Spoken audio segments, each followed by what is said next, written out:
Olá, bem-vindo de volta ao nosso curso da área administrativa. Vamos agora ao módulo 3 e falar um pouco sobre as áreas possíveis de atuação para o profissional administrativo. Aqui teremos algumas delas, porém, é claro, como já foi falado, varia muito de acordo com o porte e ramo da empresa. Bem, aqui estão as áreas que nós falaremos a seguir: recursos humanos, ou RH, departamento pessoal, ou DP, contabilidade, faturamento, logística, comercial ou marketing. Em algumas empresas costuma vir junto devido à peculiaridade do serviço, área de qualidade e tecnologia da informação. Setor de recursos humanos. Talvez esse seja o setor mais conhecido da grande população. Afinal de contas, é através dele que, na maioria das empresas, o profissional é contratado. Empresas com os setores definidos, o setor de recursos humanos é responsável pela contratação de pessoal, pelo recrutamento e seleção de profissionais. Ali são feitas as dinâmicas no recrutamento e seleção, é feito o treinamento, pesquisa de clima organizacional, avaliação de desempenho, plano de cargos e salários, entrevistas de desligamento, entre outras atividades. Tudo se inicia mesmo no RH. O profissional pode ser contratado dentro do setor de RH ou através de uma consultoria que o próprio RH entra em contato a fim de buscar profissionais para sua empresa. Em algumas empresas isso é dividido. Determinados cargos, por serem mais difíceis, mais complexos e peculiares realmente, a empresa contrata um serviço de consultoria externa e os demais cargos são feitos pelo setor de RH. Se você busca um trabalho na área de recursos humanos, você certamente será responsável por esse contato, por essa captação, pelo retorno aos candidatos, quando aprovados, quando não aprovados. Tudo se inicia com o recrutamento, a captação de currículos. Essa busca pode ser pela internet, busca no banco de currículos da empresa, indicações. Todavia, hoje é muito importante que o profissional passe por um processo mesmo de recrutamento e seleção. Indicações são ótimas, porém o profissional precisa ser testado mesmo sendo indicado. E aí vem o processo de seleção, onde existem as entrevistas, as dinâmicas de grupo, os testes específicos, as entrevistas com a empresa solicitante, no caso de ser uma consultoria, ou com o setor solicitante, no caso da seleção interna pelo RH. Em geral, são selecionados 3 candidatos e estes 3 melhores, entenda por melhor aquele que está no perfil buscado. O perfil da empresa, o perfil do setor, o perfil da gerência. É esse o perfil que se busca no mercado. Então, estes 3 profissionais são encaminhados para o setor responsável, aquele que solicitou aquela vaga, aquele profissional, e aí o responsável, o futuro gerente, o futuro coordenador deste profissional, é que vai dar a palavra final sobre qual deles ele vai contratar. Iniciam-se os treinamentos. Existe um treinamento chamado integração. É aquele em que o profissional fica durante uma semana ou alguns dias, depende do tipo de programa, conhecendo a empresa, conhecendo os setores, conhecendo os procedimentos da empresa, o planejamento estratégico, e a partir daí é que ele inicia o seu trabalho. E também a matriz de treinamento, que são os treinamentos definidos para cada cargo. Isso vem da descrição de cargos, vem do padrão da empresa. Se todos os auxiliares administrativos têm o curso de Excel, se você foi contratado como auxiliar administrativo de RH, você terá que cursar Excel, ou terá que conhecer Excel, provar o seu conhecimento de Excel. Funciona dessa forma. A pesquisa de clima organizacional, onde é possível identificar como está o clima da empresa, como os funcionários veem a empresa, como os funcionários veem o setor que trabalham, a sua gerência, a sua diretoria, conhecer mesmo o que se passa na cabeça dos colaboradores. A avaliação de desempenho, ela é feita no momento da contratação, 45 dias após, 30 dias após. São 2 avaliações que podem ser divididas de 3 formas distintas, sendo a avaliação do período de experiência. Este é após a contratação, 90 dias de contrato, 90 dias após contratado, o profissional vai ter essa avaliação feita, que vai definir se ele permanece na empresa por um contrato por prazo indeterminado ou se ele será desligado por incompatibilidade ou por qualquer outra questão. Neste caso, sendo um auxiliar administrativo, não especificando o setor, não sendo auxiliar administrativo de RH, ele poderá fazer uma mudança, caso não se adapte àquele setor. E a avaliação de desempenho anual de cada empresa, de cada funcionário, de acordo com a evolução dele, o desempenho dele, o desenvolvimento dele. Plano de cargos e salários. Neste plano de cargos e salários, é possível identificar se a empresa está pagando de acordo com o mercado, como vem sendo feito esse pagamento, o que a empresa pode incorporar, melhorar ou não, né, se ela já está realmente dentro das normas, dentro do que o mercado paga e dentro da base do piso salarial de cada empresa, de cada cargo, na verdade. Isso é muito importante também. A entrevista de desligamento. Quando o profissional é desligado, vamos conversar com ele. Quando o profissional pede desligamento, vamos buscar saber o que está acontecendo. Às vezes há alguma coisa no setor que a empresa como um todo não está sabendo. Uma empresa com 10 funcionários, 4 pedem demissão em períodos próximos, vamos procurar saber o que está acontecendo. Mas se isso vem sendo feito desde o primeiro desligamento, fica muito mais fácil. Fica muito mais fácil identificar se há algum problema ou não no setor. Bom, existem também outras atividades no setor de recursos humanos, mas essas são as principais e as que o analista, o auxiliar e o assistente de RH certamente terão participação. Departamento Pessoal, ou DP, é o responsável pelo processamento da folha de pagamento. Quando você recebe o seu salário, é através do Departamento Pessoal que ele é processado.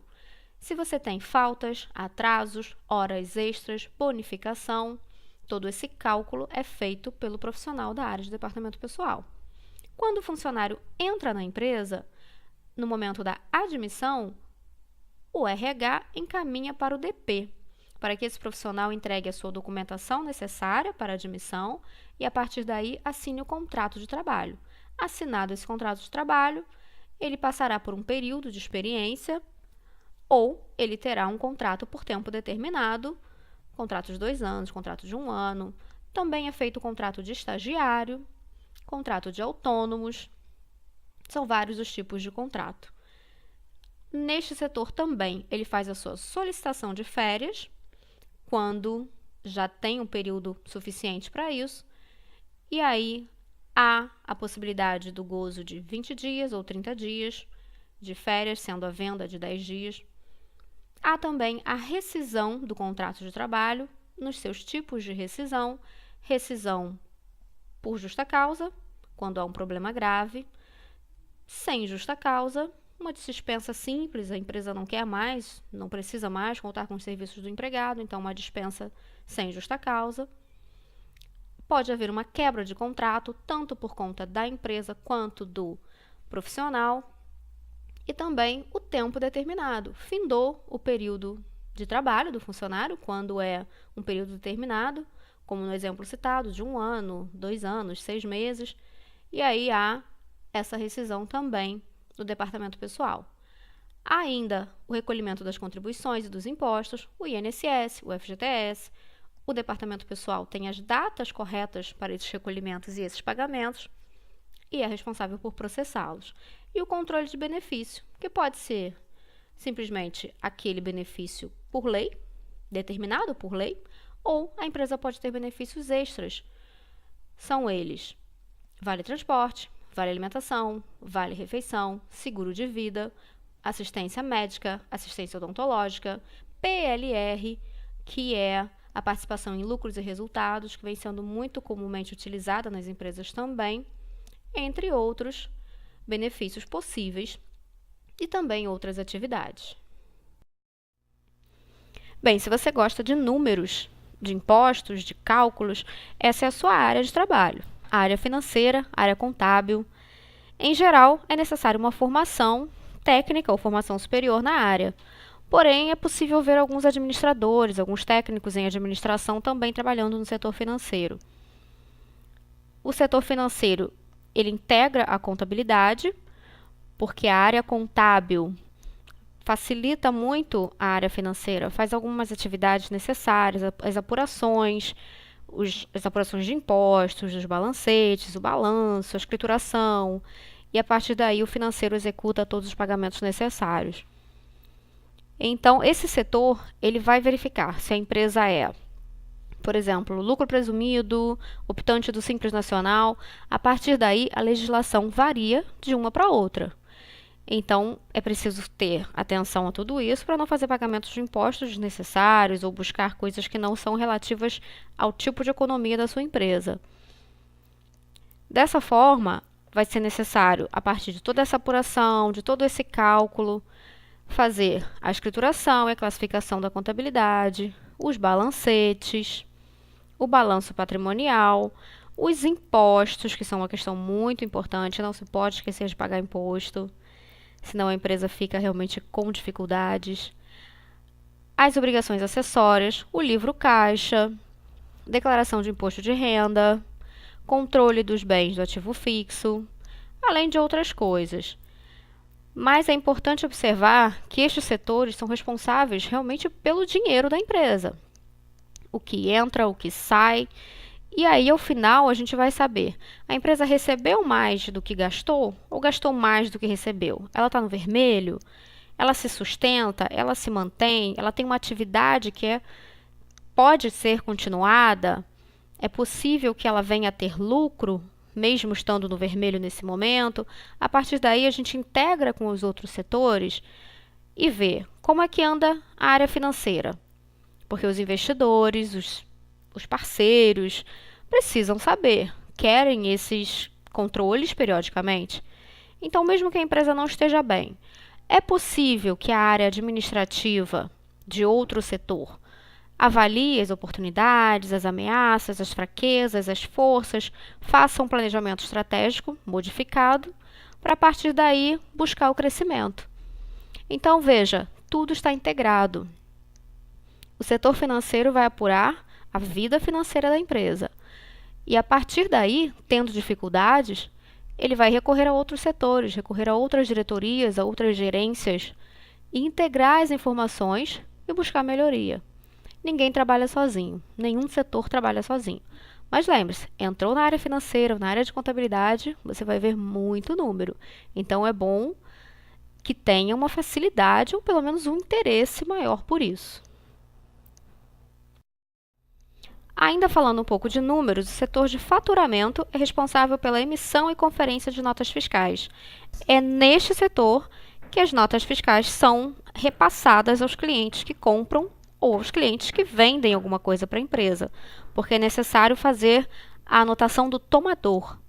Então, sendo assim, ela emite, confere as notas fiscais, e se o financeiro acusou que não foi paga aquela nota fiscal que foi emitida pelo setor de faturamento, pode ser que o próprio faturamento entre em contato com a empresa para saber o que aconteceu. Foi um esquecimento? Foi algum tipo de dificuldade? Pode ser renegociada essa dívida. Isso quem faz é o setor de cobrança. Em algumas empresas é um setor à parte. Em outras, está integrado ao faturamento, uma vez que faturou, é preciso saber se recebeu. Se não recebeu, por quê? Vamos renegociar? É sempre importante para a empresa receber. Dessa forma, é sempre importante manter um canal aberto com o seu cliente e com o seu fornecedor também. Logística. A logística varia um pouco, sim, de empresa para empresa, porque existem vários tipos de logística. Porém, o que é a logística propriamente dita? Nada mais é que a promoção dos recursos necessários para executar alguma tarefa.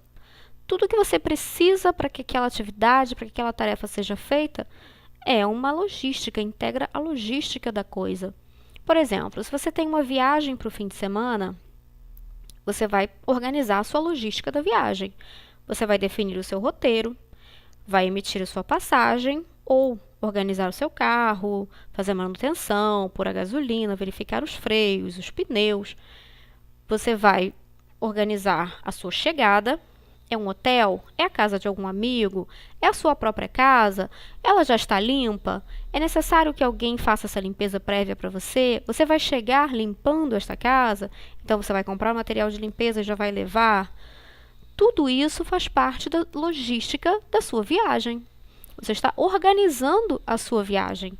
E exatamente é assim na empresa. E é exatamente assim em todos os setores. Por isso, existem vários tipos de logística, mas existe também o setor de logística. Por exemplo, se estivermos falando de uma empresa que trabalha no ramo offshore, que embarca pessoas para plataformas, para trabalhos em alto mar, por exemplo. Como acontece isso? Essa pessoa que vai embarcar precisa ter a sua vida organizada. Estar com seus treinamentos em dia, porque alguns são obrigatórios, outros são recomendados. Então, tudo isso integrado ao setor de treinamento vai ser verificado pelo profissional de logística. A partir daí, passagem, verificação do deslocamento, da alimentação, do hotel, o transporte, se vai ser aéreo, se vai ser terrestre, chegada dele na plataforma. Quantos dias ele vai ficar? Em que cabine ele vai ficar? Como vai ser essa estadia? Retorno. Quem vai render esse profissional, digamos assim? Quem vai ficar no lugar dele? Uma vez que trabalha offshore, não para. O trabalhador fica 14 dias embarcado, ou mais dias, dependendo do regime de trabalho, mas em geral 14 dias embarcado. Quando ele desce, alguém vai para lá suprir essa atividade que ele faz. Então, essa mudança vai ser gerenciada pelo setor de logística, logística de pessoas. Enquanto um desce, o outro sobe. Como? Logística de transporte para ele também, a alimentação dele, o hotel, a verificação dos treinamentos necessários, se está em dia. Então, a atividade é basicamente essa para a logística de pessoas. Já a logística de materiais também pode ser vista como a logística do almoxarifado. Você vai verificar se existem materiais necessários para o bom funcionamento da empresa. Não existindo solicitação de materiais, isso pode vir de outros setores, por exemplo, no setor de contabilidade não tem mais calculadoras. É necessário calculadora científica. Eles fazem a solicitação ao setor de materiais, o setor de materiais faz a compra. Faz o recebimento, confere se foi exatamente o que pediu, que chegou, e encaminha para o setor solicitante. Logística de treinamentos. Faz toda a questão do transporte, do treinando, do profissional que vai fazer esse treinamento, verifica o local, qual é a empresa, verifica os custos disso e repassa ao financeiro para que o financeiro libere a verba necessária para a viagem. Mais uma vez, observe que tudo está integrado. Verifica se é necessário a estadia do profissional no local de treinamento, no setor de treinamento, na cidade, se for em outro estado, passagem aérea, passagem de ônibus. Enfim, depende muito de como será feita. E o retorno desse profissional. Ainda temos o transporte, a logística de transportes, que também é muito comum. Transporte de materiais, transporte de equipamentos. Como que vai ser esse transporte? Via aérea, via terrestre? Chegou bem o material? Houve violação? Como vai ser feito? Quantos profissionais são necessários? Qual tipo de caminhão, de transporte feito? Bem, tudo isso, obviamente, sendo checado com a empresa, com as empresas solicitantes de cada atividade. Então, se você tem uma empresa offshore, é muito provável que, se você entrar no setor de logística, essa logística seja de pessoas, mas nada impede que seja de treinamentos, nada impede que exista o setor de logística de materiais. Então, observe bem a empresa que você busca trabalhar, que você vai fazer uma entrevista, ou mesmo a empresa que você trabalha e quer ser transferido para a logística, para saber exatamente o que é feito. Conhecer um pouco mais sobre isso. Porque todos falam em logística, mas é necessário conhecer um pouco mais a fundo. Cada setor tem a sua logística de trabalho, de funcionamento, mas tem empresas cujo setor específico de logística trata de algo específico da empresa, em geral da atividade fim. Mas a logística de materiais nem sempre é a atividade fim da empresa, então observe para isso, tenha atenção a isso. Setor comercial. Aqui nós integramos o comercial e marketing porque eles são realmente setores que conversam muito, digamos assim. Enquanto o comercial busca definir o tipo de cliente, classe econômica desse cliente, faixa etária, todas as atividades mesmo que ele possa exercer, busca definir o perfil do seu cliente. O marketing vai definir como chegar nesse cliente. É através das mídias sociais, através da TV, do jornal, rádio, outdoor.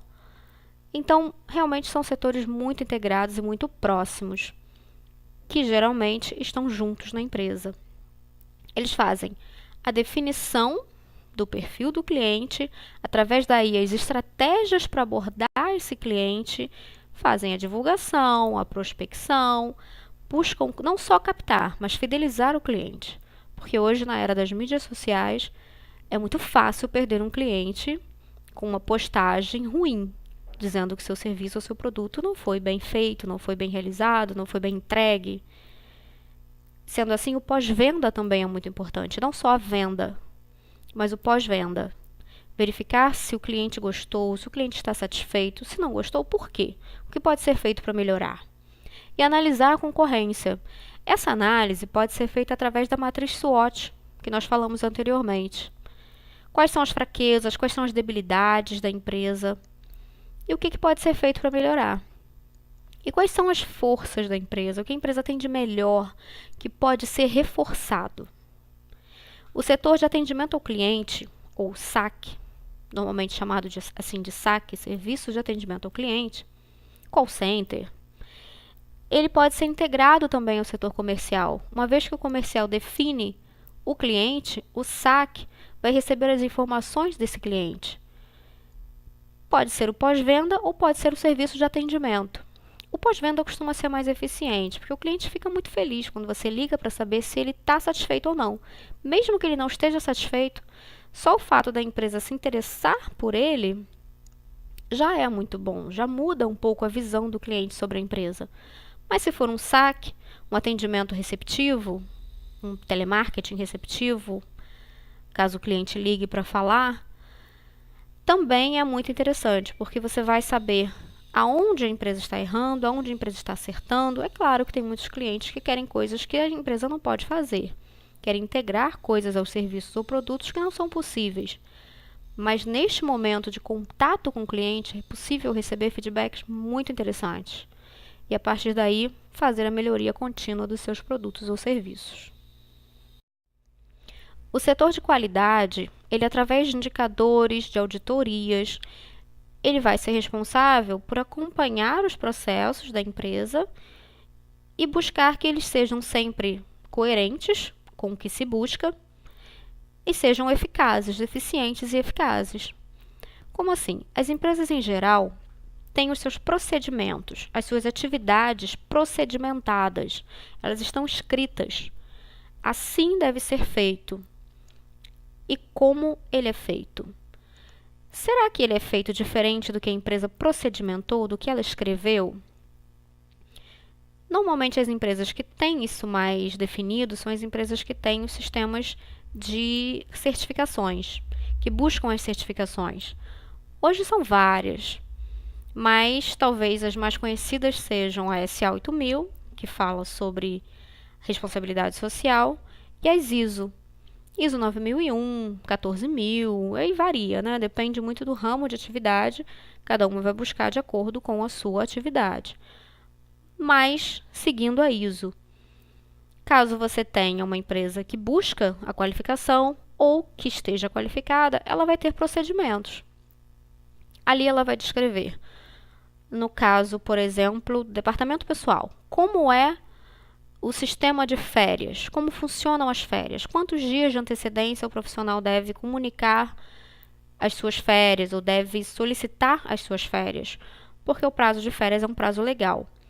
Mas se ele decide antecipar, se ele precisa antecipar, se ele quer negociar, se ele quer vender 10 dias de férias, se ele quer tirar os 30 dias de férias, isso vai estar procedimentado. E ele deve seguir de acordo com o procedimento. Comunicação por e-mail, comunicação verbal, por escrito. Se ele faz diferente do que está procedimentado, isso pode ser uma não conformidade, porque a maneira de fazer é não conforme com a maneira escrita. E a partir daí, percebe-se que algo está errado. E vamos buscar a melhoria desse processo, assim com todos os setores e assim com todas as áreas. A atividade fim da empresa é a mais preocupante, porque é a partir dali que o processo de qualidade precisa ser mais atuante, precisa ser melhor. Porque é pela atividade fim, pela área da atividade fim, que o serviço ou produto é entregue. Então, é preciso que esteja bem coerente mesmo com o que foi descrito. Se você busca ou atua na área de qualidade, você deve estar atento a isso. O procedimento deve ser cumprido. E através de indicadores dos procedimentos, de indicadores das atividades, ou seja, se você define que vai fazer o processo seletivo em 10 dias, você vai anotar os seus processos seletivos. Conseguiu finalizar em 10 dias? Ótimo, você está dentro da sua meta. Não conseguiu? Você tem um indicador negativo. E aí você vai atrás desse indicador negativo e vai buscar a melhoria disso. Será que foi criada uma regra que a empresa não pode cumprir? Às vezes acontece isso também. No afã de fazer a melhor coisa possível, a gente pode escrever o que não necessariamente pode ser cumprido. Então é importante ter indicadores possíveis de serem realizados. Se em 10 dias eu não consigo fazer um processo seletivo, e normalmente não é possível, porque depende muito do cargo, depende da disponibilidade de todo mundo para a entrevista. Se eu não consigo em 10 dias, eu tenho um indicador negativo. Então, o que eu faço? Eu mudo o meu indicador? Eu aumento para 20 dias, 30 dias? Ou eu vou buscar saber por que eu não fiz? Será que foi falha no setor? Será que os candidatos não compareceram quando eu chamei? Aí a gente vai buscar saber o porquê e melhorar esse processo. E aí nós fazemos as auditorias, onde vamos identificar o que realmente acontece, se o que está escrito é feito, e por que é ou por que não é. Tecnologia da informação, também uma área bastante conhecida, que antes era chamada simplesmente de informática, hoje muito mais chamada de TI. A TI cuida dos computadores da empresa, das redes, da segurança da informação, todos os equipamentos eletrônicos em geral. Nas empresas, os computadores eles são controlados, e são controlados por esse setor. Existe uma rede de computadores e este setor controla isso, faz as permissões ou não. O uso da internet também costuma ser muito controlado. Normalmente não é permitido o acesso a redes sociais, se é permitido é controlado. E certos excessos devem ser bastante controlados. Evite o uso da informática, da internet na sua empresa para fins pessoais.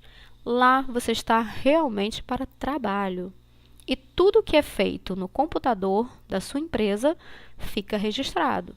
Qualquer site que for acessado fica registrado. E se você tem acessos a sites não permitidos, isso pode ser um problema para o funcionário. As empresas em geral têm um livro de regras ou um guia, um manual falando sobre isso, onde elas definem o que pode e o que não pode ser feito no uso dos seus computadores. O computador é da empresa, e a empresa define como o colaborador deve usar.